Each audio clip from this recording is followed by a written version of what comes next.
पालना छोड़ने से पहले पूतना पापिनी को मारा।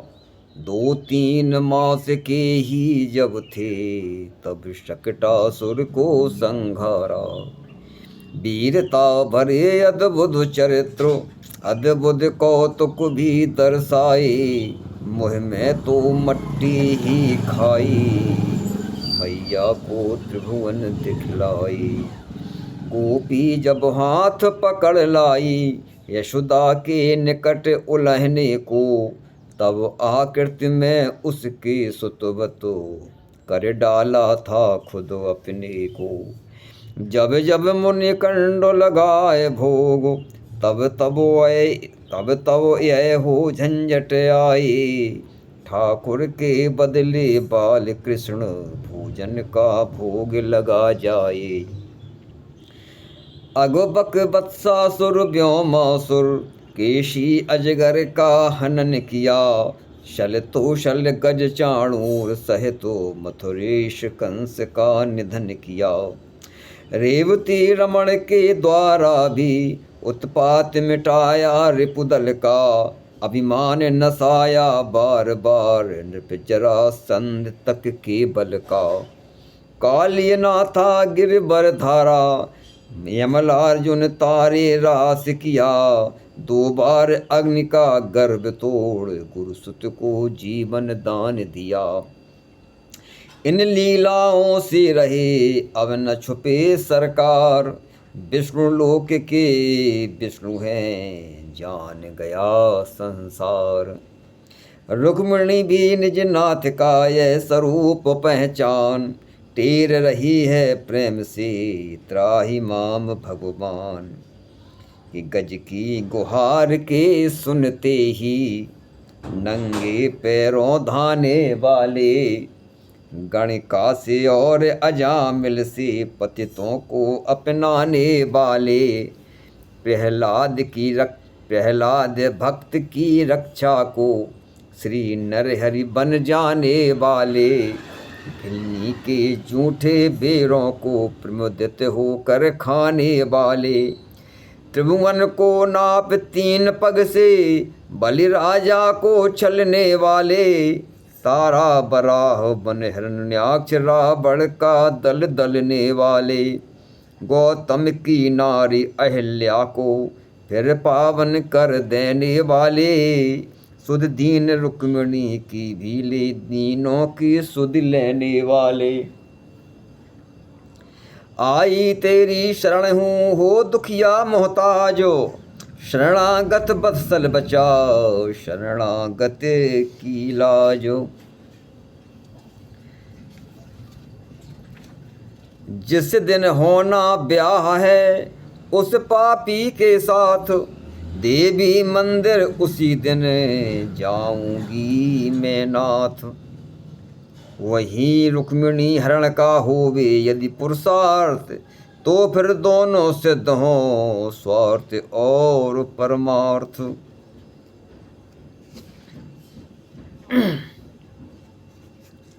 ले चुकी नाथ का समय बहुत करती हूँ यही इत श्री अबो।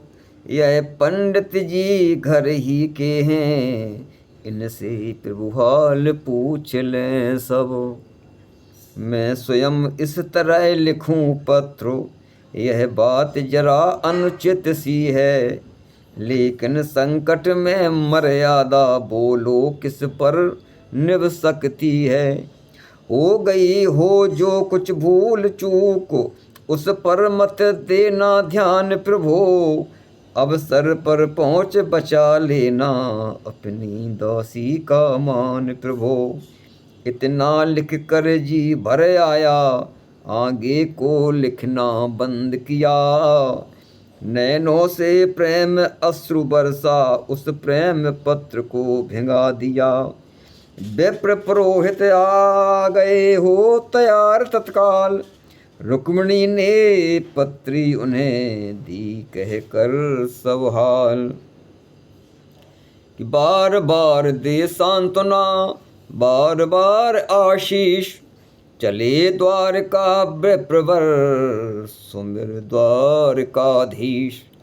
नृपति परीक्षित तुम कहीं यह मत लेना जान, ब्राह्मण ने इस कार्य से खोया अपना मान्य।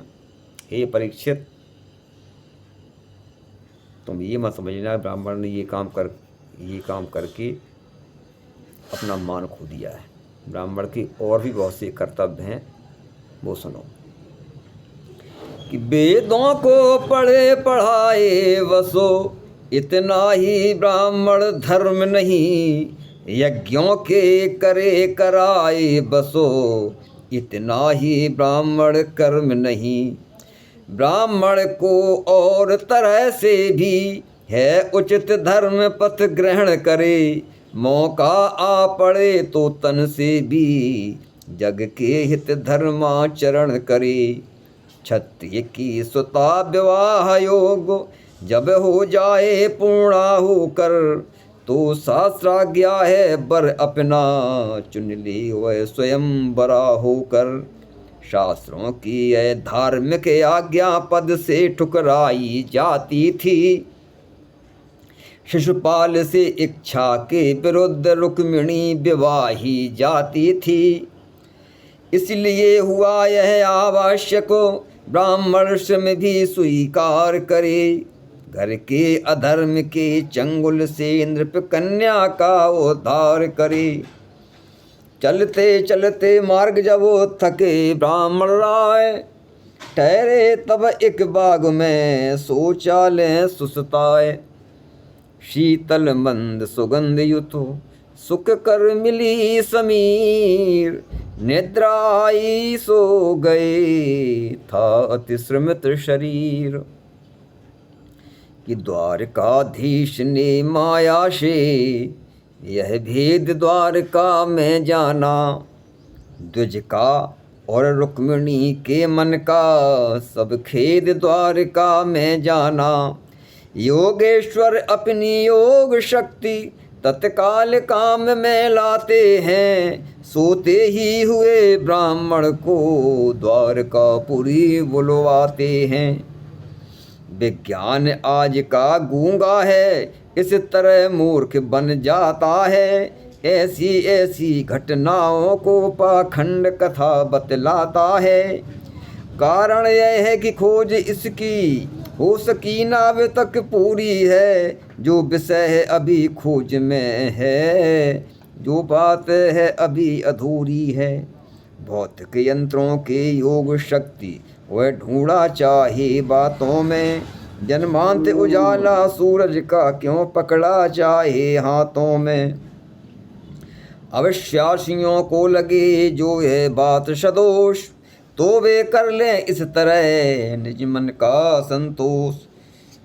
देख द्वारका के भवन सुंदर और विशाल, थके हुए इन विप्र का जी हो उठा बहाल। मन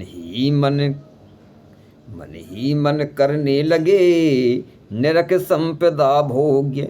बेटी रुक्मिणी के लिए यही देश है योग्य। पता पूछते पूछते चले महल की ओर। पाती बांधे फेंट में कर में लोटा डोर। कि सर पर विदर्भ वाली पगड़ी अपनी शोभा दिखलाती है। तनियों से तनी बगल बगड़ी तन पर अत्यंत सुहाती है। धोती घुटनों तक नीची है, कंधे पर पड़ा दुपट्टा है। ऊंचे मस्तक पर दर्शनीय दिप रहा वैष्णवी टीका है। पद त्राण में शोभित पदु सर्जन पर जगत झुकाता है। मुख का अति शांत प्रकाश देख हर हृदय शांत का पा जाता है। महल पहुँच दरबान से कहा खबर कर क्षिप्र। कुंडनपुर से पतले आया है एक विप्र। द्वारपाल बोला प्रभु चले जाएं बेटों को, साधु ब्राह्मणों को यहाँ नहीं जरा भी रोक। द्विज बोले फिर भी हमें चलो लिवा कर साथ हो। द्वारपाल तैयार हो बोला चलिए नाथ। देखा ब्राह्मण को जभी आता अपनी ओर, पुलकित हो अति प्रेम से धाये नंद किशोर।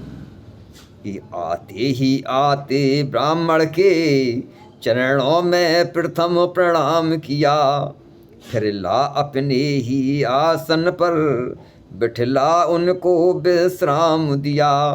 ब्राह्मण पर देखी इस प्रकार जब प्रीत द्वारकाधीश्वर की, आनंदित होकर मन ही मन तब कली खिल उठी द्विजवर की। जब द्विज भोजन कर चुके और तन को विश्राम, तब आदर उत्साह से बोले श्री घनश्याम। आए हैं किस जगह से कहिए श्री द्विजराज, किस निमित्त इस दास को धन्य किया है आज। यह सुनते ही विप्र ने मुदित बढ़ा निज हाथ, कहा प्रथम यह पत्र का पढ़ें द्वारकानाथ। लगे पत्र का जिस समय पढ़ने जगदाधार, उसी समय गिरने लगी नैनों से जलधार। बाँच समूची पत्र का बोल उठे ब्रजपाल, महाराज मुझको सभी विदित हो गया हाल। कि ज्यादा कहने का समय नहीं, मैं अपना धर्म निभाऊंगा। दुष्टों का मद मर्दन करके रुक्मिणी का मान बचाऊंगा। हे रुक्मिणी तुम निश्चिंत रहो, मत दुख पाना मत अकुलाना। मैं दिनों रात रथ पर चढ़कर आता हूँ, शीघ्र न घबराना। फिर कहा विप्र ने देव आप मेरे संग रथ पर चलिएगा। पर निकट उतर कर आगे जा रुक्मिणी को सूचित करिएगा। अरे कौन है द्वार पर शीघ्र दौड़ कर जाए, रथ जुड़वा कर तेज सा अभी यहाँ ले आए।